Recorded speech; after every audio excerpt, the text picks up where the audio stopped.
Hello and welcome back to Spaceforedit. On this channel we talk about all the things that they don't teach you in design school, but you really need to know in the real world. And today I am continuing on with my series on how did you become an interior designer. If you've been following this channel, then you will know that I started this series back when I first reached 1,000 subscribers, and I absolutely love the journey and I love the feedback from you guys, so I decided to make it a permanent thing on the channel. So every month or so I am introducing a new designer and their story. So this month we are talking to the lovely sunshine that is Martina from a.designer.at.heart. She is currently based in Sicily, that's where she's from, but usually you can meet her and her team in London, UK. So obviously now at the moment we are all kind of floating about, but also her projects are all over the world anyway. So it was interesting to see how they have been challenged with this sort of flexible working and how they've been coping with the workload, which I will let her talk more about it in the video. So if you like this video, make sure you give the thumbs up, pop a comment below if you can relate to anything that we talk about in this video, or you might have some questions for us. And as always, make sure you follow me on Instagram, because that's where you get all the latest updates of the ups and downs of my life as a designer as well. So that's that. Let's get on to the video. I hope you enjoy it and I'll see you in the next one. Okay, well, thank you for joining in and, you know, take two, but we got this.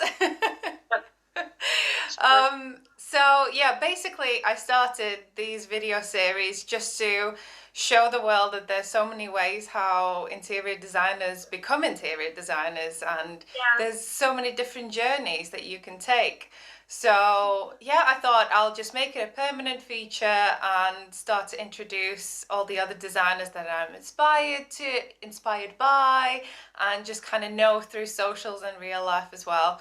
So I thought, you are killing it now. I absolutely love seeing all your stories and on Instagram, and it's just so exciting to see how your projects are kind of starting from like the site visits and then you go into visuals and all that. So yeah, I'm loving on. But anyways, so just start with kind of introducing yourself. Tell us about your company, where you're from, where you're based, what kind of projects you do, and then we'll move on. Okay, right. So let's say it's not been an easy journey. It was a bit complicated at the beginning. I think for you as well, if I remember well, I mean, you kind of decided to change direction at some point. A little bit, yeah.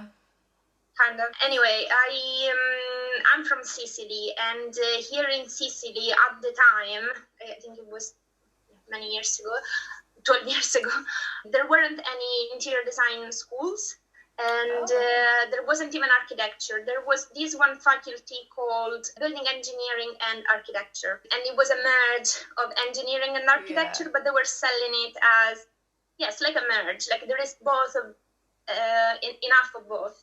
And I always wanted to be an interior architect, but my family didn't want me to move. I didn't feel that confident, so I was like, okay, I'll settle for this one, because I mean, if it's both of them, I can do some more math and get that.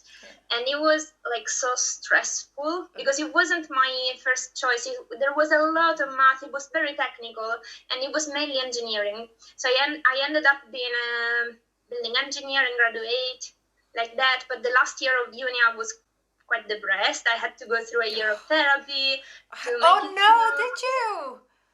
Yeah, no, emotionally it was very stressful because, I don't know, it was really hard. So I had to make a lot of effort to do it, and I didn't even want it. And I was hoping there would be some more creative stuff within those 5 years, but I didn't find that much. It was like mainly technical things. And then finally after that, because I'm quite stubborn now, I decided to finish anyway. I didn't want to leave at some point. So Go for it, power through. Yes, let's do it. But then my family understood like what I was going through. They obviously supported me all the way. And when I finished that and I said, okay, now I want to do interior design, that's it. I'm done with anything technical. They supported me and I moved to Milan and I attended a 1-year master in interior design. And this is how it started. And I loved it. Milan is a great city if you want to learn interior design. You breathe design. There are museums, things, exhibitions opening all the time. So very stimulating. And then I struggled to find the first job. So I think we all do. That is such a big struggle in the industry. It's insane. Like, they don't tell you that. They don't tell you that when you enroll in a university or start your journey. It's like, by the way, you are not going to get a job. Exactly. Yes. No, they don't prepare you. Like, when they sold me the master, they said, yes, of course, we help you to get the internship.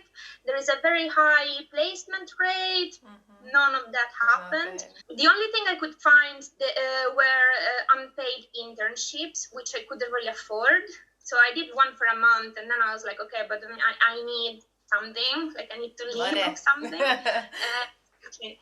And in the meantime, my boyfriend, he graduated in foreign languages, and he wanted to practice his Mandarin Chinese. So we both decided to move to China together, because I knew there were opportunities for European designers in China at the time, and I found the job in China from Italy, just reaching out to a company and saying, look, I really like what you do. It was a half Italian, half Chinese company. So I was following the blog of one of the founders, and I messaged him on LinkedIn. I said, okay, I read your blog, found it really interesting. I want to do something similar. I don't have experience, but I work really hard. So if there's anything that I can do to help, please consider me. And that worked fantastically. So in a couple of Skype calls, I basically got the internship. It was a paid internship. They did my visa, and they organized a lot of things, and we packed and moved to China, basically. So this was the start. That's so good, though. Did it not feel like a bit scary? Like, were you trusting that person or that company? Because you just go kind of blind in the situation, don't you? I don't know. I am a very romantic person. It was something that I wanted to do, to go there with my boyfriend, even though I didn't want to admit it, but I really had this vision that I wanted us to go together. So although I knew that there could be challenges, somehow I believed it was possible.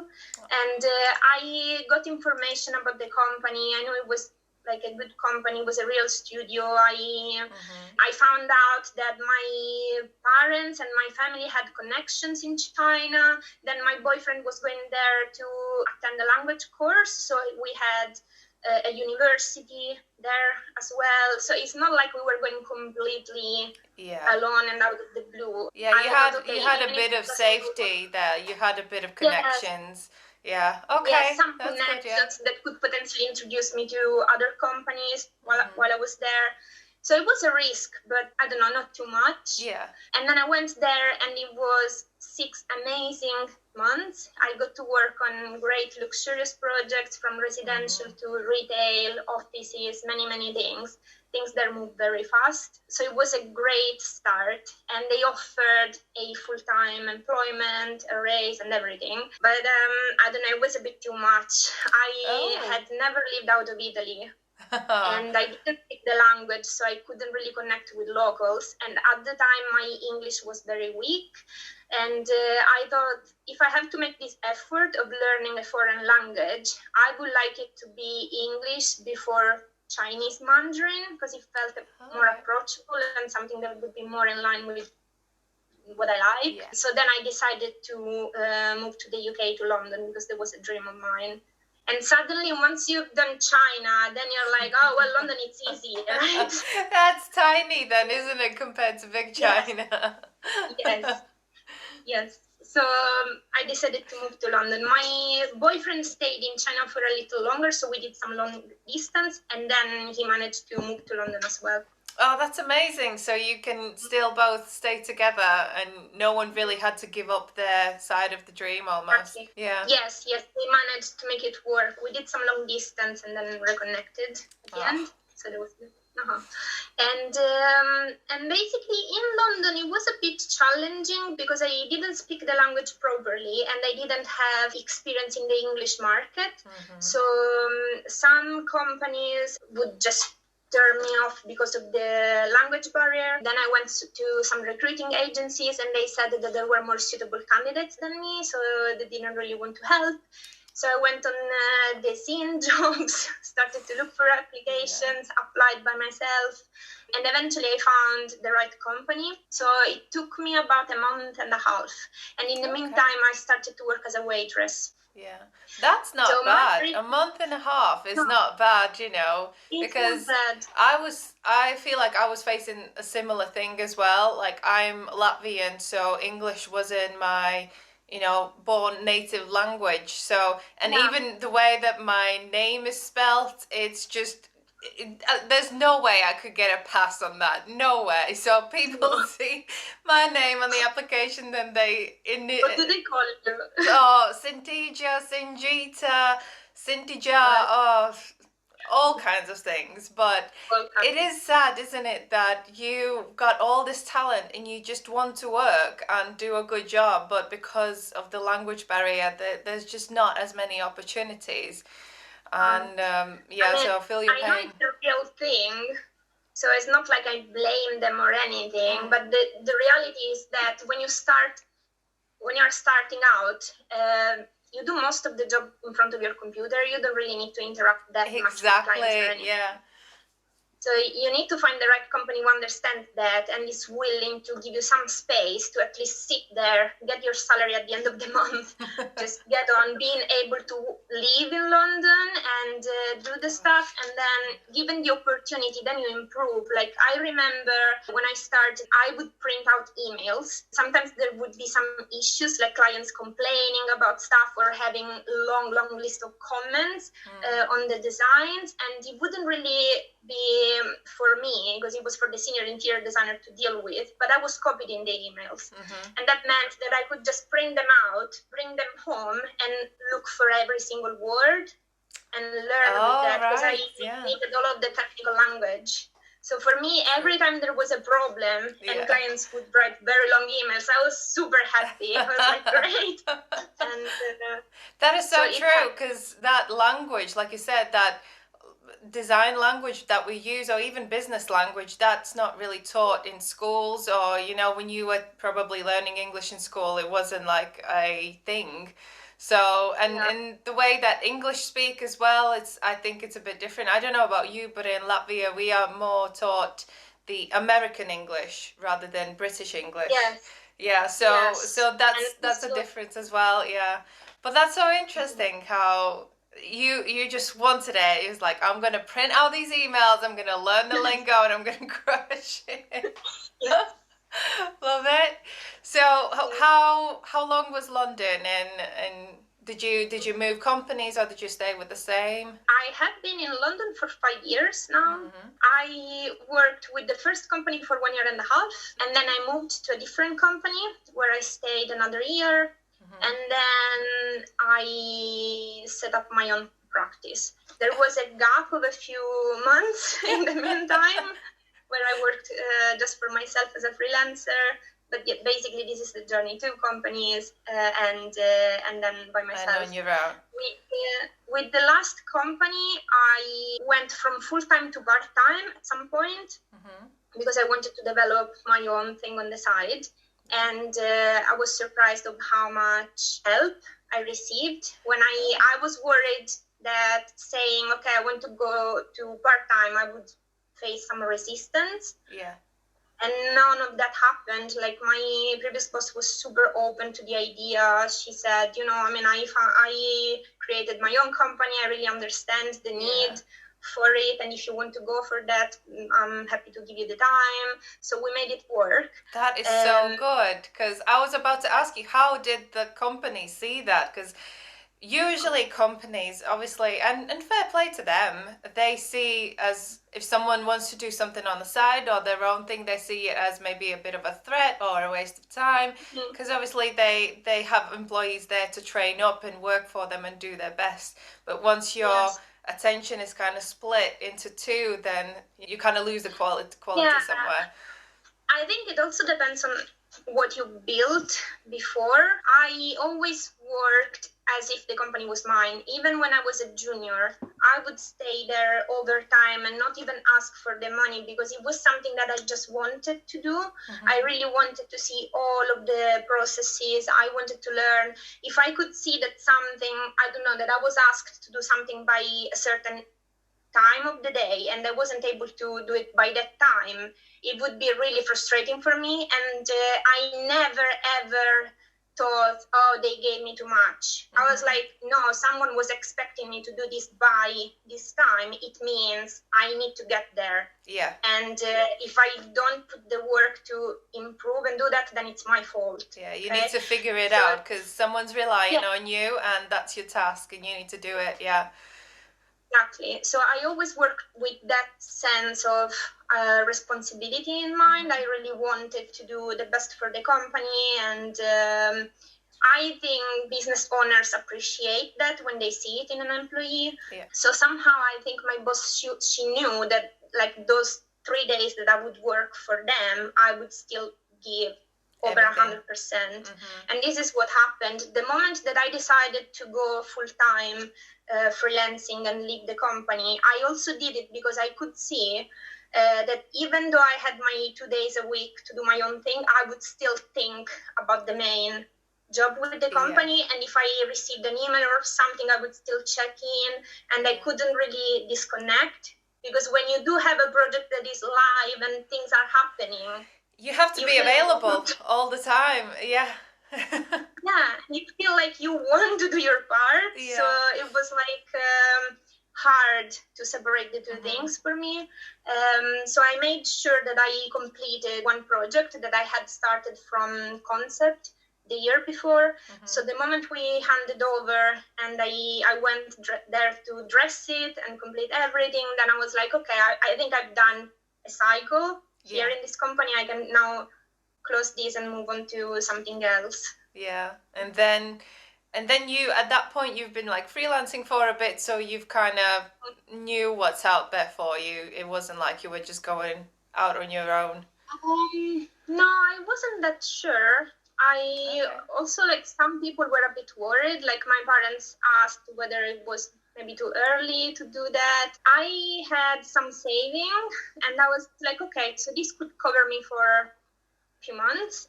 I am gonna give myself even 2 months just to potentially even waste time or just experiment, because I felt that after those years working so hard for other people, I had to find myself, my voice, whatever I wanted to do. Yeah. I gave myself the 2 months, and I was very interested in online marketing, e-design, blogging, other things, digital marketing, like things that I wanted to learn. So I gave myself some time to attend online courses and just experiment a little bit with my own blog. And that was great. But then obviously after 2 months, if you realize that, okay, fine, but I think I made £600 in that period. In London, that's nothing. No, and I didn't even enjoy it that much because I was worried of what would come, you know? Yeah. So then I started to reach out a bit more to people. I had a great opportunity. My previous boss from China, he got a residential project, and he said, oh, I would really love to do it with you. Would you be available to design it with me from London? And that was amazing. It was a really good commission that allowed me to go on another few months, basically. Right, very good. So I did that remotely from London, loved it. I worked really well with this person, so that was really nice. And then after that, an executive that was working for the other company in London, he was working for one of their clients, basically, student accommodation client. He moved on to a different student accommodation company. He knew in the meantime that I had gone freelance, so he contacted me and asked whether I wanted to be involved with this new venture that he had. So I got introduced to this student accommodation client, and we have established like a long-term relationship since. So thanks to this one It's big so client much and manage the like company. design is so much based on connections, isn't it? Yes, What you yes. know, who you work with in the past, and who you talk to, and you never know where the leads will You come never know. from. You never know. Yeah. If I had one piece of advice that I could give is really curate your network, and people need to see you working. People need to see how much effort you put in, the solutions you find, how pleasant you are to work with, whatever, and they will want more, but they need to see you first. Yeah. So at the beginning, any job is good. So as long as you get your foot in, then it's fine. Yeah. And but then you need to build up from there. Exactly. Basically. It's just crazy. I always think like I used to think that I will just sit here and wait for the world to come to me. And then I was like, no, that's not how it works. You actually have to go and reach out and talk about it. And it's like with any kind of advert on like TV, on radio. Maybe you don't notice it first time, second time, third time. But once it's on repeat and it's constantly in your face, you start to kind of go, oh, actually, I might need this. Or you kind of remember that, oh, well, I know that person has got that kind of thing. So that is such a good advice. Definitely speak out, show your face, show what you're doing, which you are doing now actually so good on Instagram as well. That's how I'm all like excited. It's like, I know what you're doing. I know what you want it. I mean, I still have to get on YouTube. I don't know, like, I really admire what you do there because I feel like there is so much work that goes into a YouTube channel. Yes. And on Instagram, it's a bit more relaxed. I go on stories, sometimes I GTV, but it's like, if the quality is not the best, I'm like, okay, it's fine. It's going to disappear in 24 hours. Yeah, it's okay, well, but YouTube is like a big commitment. It is, but at the same time, done is better than nothing, is it? Yeah, and true. and at some point you just have to start. And I saw that kind of a idea what I could do, and I saw that no one else was doing it, and there's all this information really is needed, and it's there a little is bit interior designers on YouTube, right? yeah, exactly. And there's a lot of DIY content and I don't know, stuff like tours, house tours and things like that, but no one's actually talking about the behind the scenes of interior design industry, which is not really what people think it is. So it's really actually amazing to see how people are taking it all in and saying, you know what, this encouraged me to do that and that, or I never knew that existed and now I know. So Yes. it's good. It's good. And know you're part of it. Yes. So tell us about your company now. What's it called, by the way? Introduce us. What kind of projects you do? What kind of projects you do, and how did it started, like you from going freelancing? What was the decision that you made? You know what, I'm going to make a proper company and I'm going to have staff and things like that. So the company is a.designer.at.heart, and at the moment we work with developers on serviced buildings. So whatever is a building where all services are included. So you pay a fixed rent at the end of the month, and Wi-Fi, cleaning, like services are all included. So we're talking about student accommodations, co-living, co-working, these sort of buildings. And we design around Europe. Currently with projects in Netherlands, Germany, Portugal, Ireland, UK. So That's amazing. That's so exciting. Love it. Yes.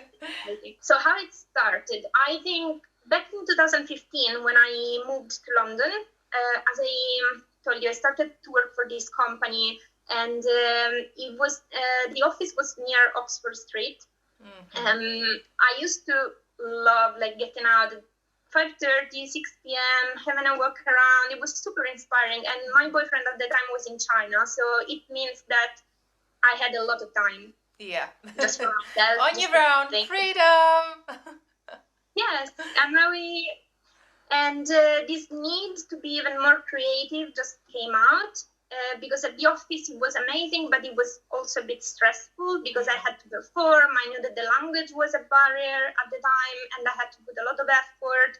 I didn't have that much interior design experience also, so there were a lot of things, especially technical things that I had to learn. So it wasn't always relaxed, also because I feel a lot of pressure when I need to perform and improve. So that's it. But I know that feeling, 100%. Come on. Exactly. But then whatever came after work, it was my time.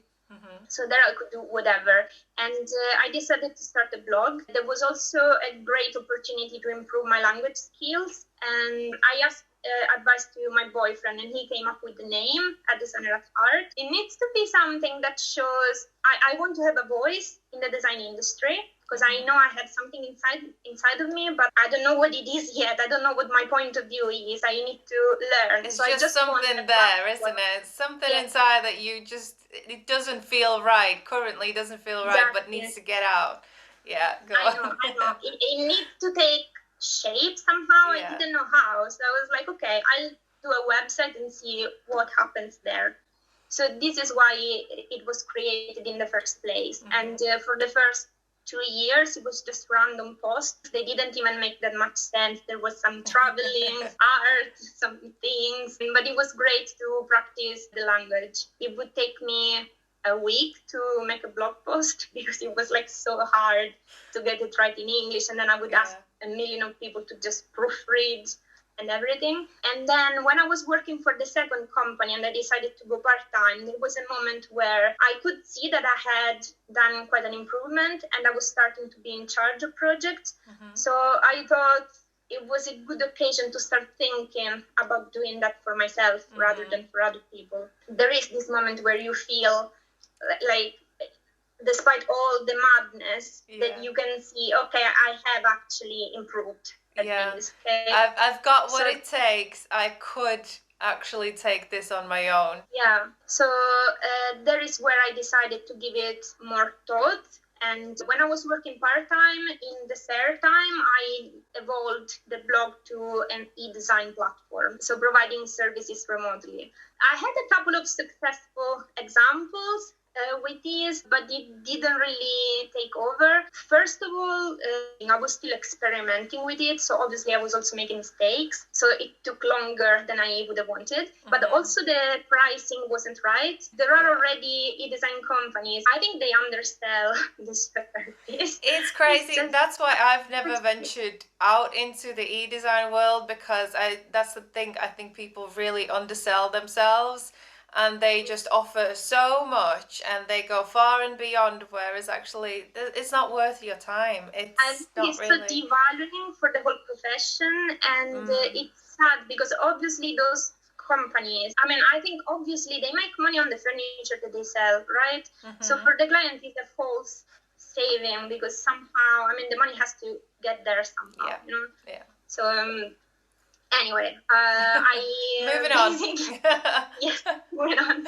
But this is what I was doing during this experimenting period. I had given myself some time just to try things. So this was one of them. And then I think, I don't know, I just took a leap of faith when I decided to go full-time freelancing. I wanted to figure out this digital marketing thing a bit more. I wanted to figure out whether this could become something, but I was like, as long as I'm still working for the other company, I will never have a clear mind. So this is why I decided to go full-time freelancing. And then that didn't work, but then there was the Chinese project and then the other client. So things started to happen. Maybe not the way that I had planned at the beginning, but never does.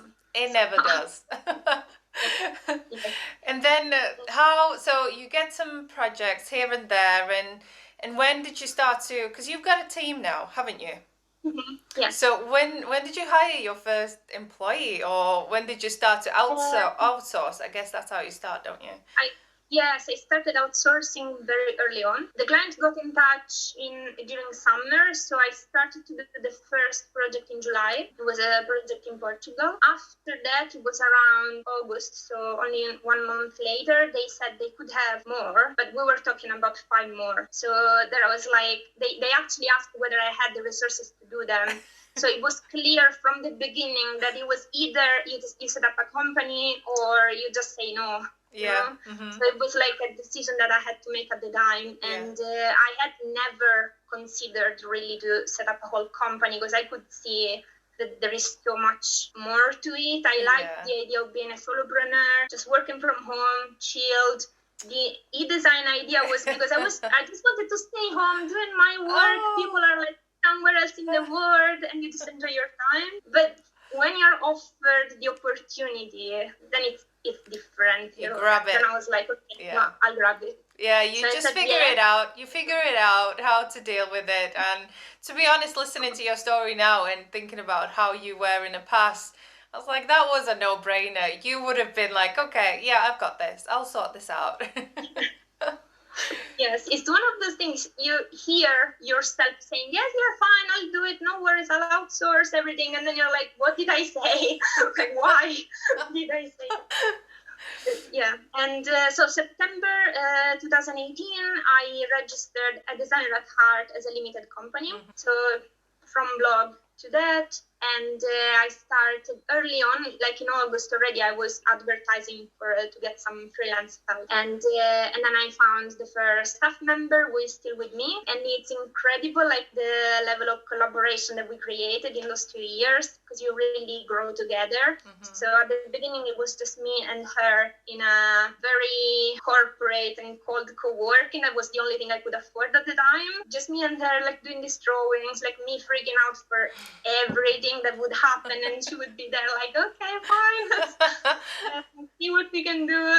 But wasn't that nicer then? You know, you've been on your own, you've kind of felt how it is to work on your own, but when there's someone else next to you, you can kind of bounce off that energy and maybe, you know, sort things out in a different way? Yeah, I mean, usually I have a very proactive attitude to problems, so nothing is too big. Eventually you work it out. But yeah, you need the right person, obviously, and I don't choose people because they are, I don't know, able to do this and that, because I think you can train people. Like, what I need is the right attitude, and from the beginning I knew I needed someone who was very flexible and like able to take on. And person Aga, I really liked that when she was 11, she built her own website from HTML, and she was like doing these things, experimenting, and I was like, okay, I mean, this is a person who can actually figure out solutions, and she's curious. So I was like,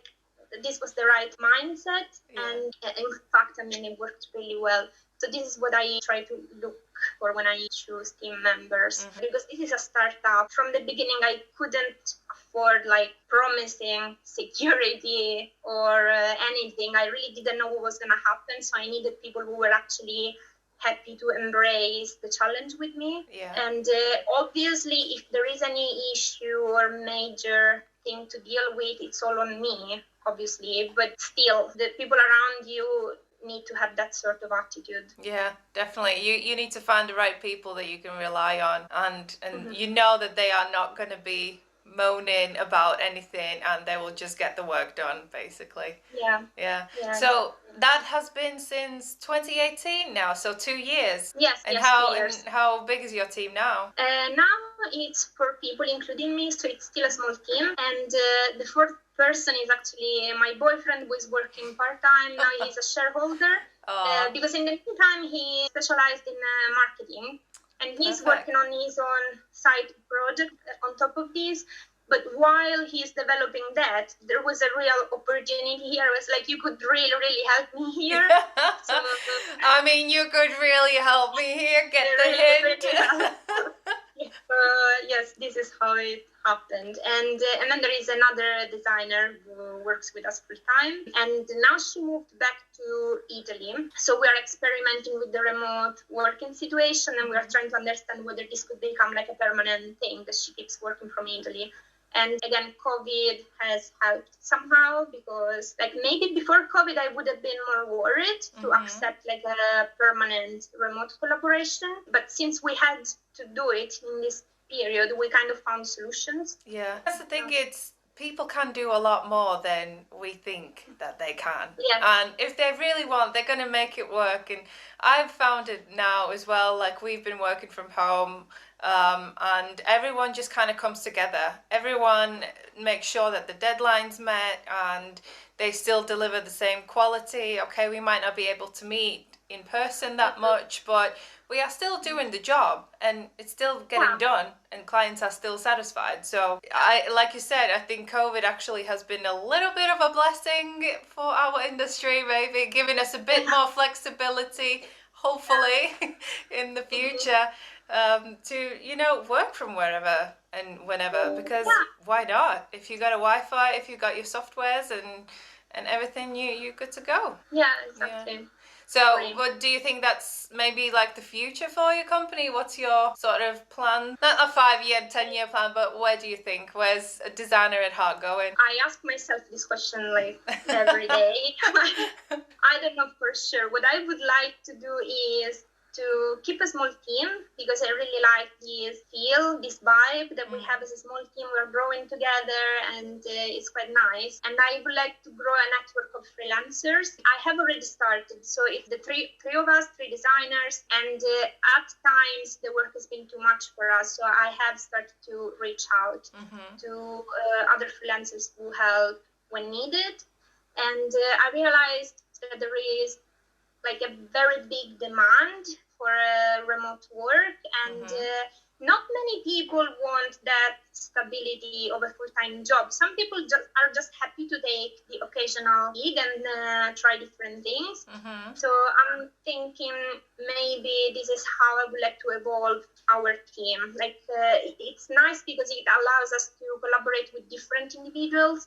Maybe I know that someone is really good at concept, another one is very fast with Revit or whatever. And then I can outsource the specific things that are needed, and it's also more creative because you get to know different people, it's more dynamic. What I love of having this company is that allows me to meet different realities, to work with different people, different teams. So I have learned a lot, and I would like to keep it so active because every new person that comes in is like new energy, new ideas. So hopefully this is how I would like to grow the team. And the offer, I think the student accommodation market offers a lot, and student accommodations, like their first 10 years, they weren't really designed properly. There are some really bad things, and now finally developers have understood that there is a real demand for well-designed spaces among new generations. And what I always say is that we design these spaces, but we are also the target market because we use co-working spaces, we travel.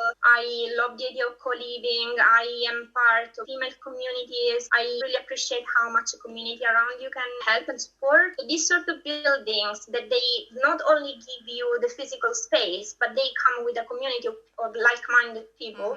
I think they're really important and they can help. For example, like a simple example, our accountant, I met him at the co-working space and been a great relationship since. So it is important that also the buildings that you live in can allow you to meet new people. Yeah, especially now when we are so kind of disconnected and you know, we are all in our own little bubbles and we forget that actually, you know, I've been watching my friend on Insta stories or on Facebook for the longest time, but when was the last time I saw them in person or, you know, picked up the phone and had a conversation? So I absolutely agree with the co-living concept as such. I think it's great. Yes, and also during the pandemic and the lockdown, apparently some co-living spaces have been super helpful because people could do like one grocery shopping for like the whole group of people if they're not too big, or I don't know, there is something that people bond together, and it really helps. That's the thing. We are tribal animals, basically. We grew up in tribes. We didn't grow up like, no, you stay away from me, you away, but everyone was together. Yeah. This is what we do at the moment. I want to keep doing it, basically. I want to just evolve. Yeah. Oh, I'm excited. I can't wait to see. I'm just like, what's gonna happen next?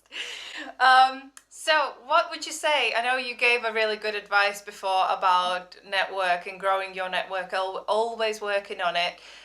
What would your advice be to someone who's just starting out, or maybe thinking about studying interior design, maybe thinking about changing careers and leaping into the interior design? What's maybe the biggest takeaway that you could give them on their journey out? Don't be scared of working a lot. When you look at the inspiration and bigger companies, established designers, obviously they do amazing things. And what I felt was like super frustrating at the beginning is that you have this much passion and you want to do these things and you have these amazing ideas, then you do something and then you're like, wow, is this the best that came out of me? And you need to evolve it, you need to do it so many times. And so don't be afraid of going through this process, because it's needed. Yeah, absolutely. I think it just, with every single project, with every concept, with every mood board, every visual that you put together, every phone call, every email, you grow like crazy. So yeah, when you said that, I've definitely been in that situation where you just look back and think, what was I thinking?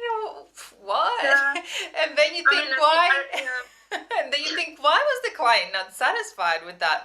That was amazing. No, it wasn't.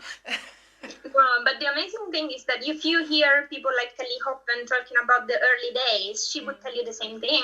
That like her first job was like horrible. She doesn't even like it anymore, you know? So it's like, fine, I think it's needed. You have to go through that. Yeah, the growth is just never ending, really.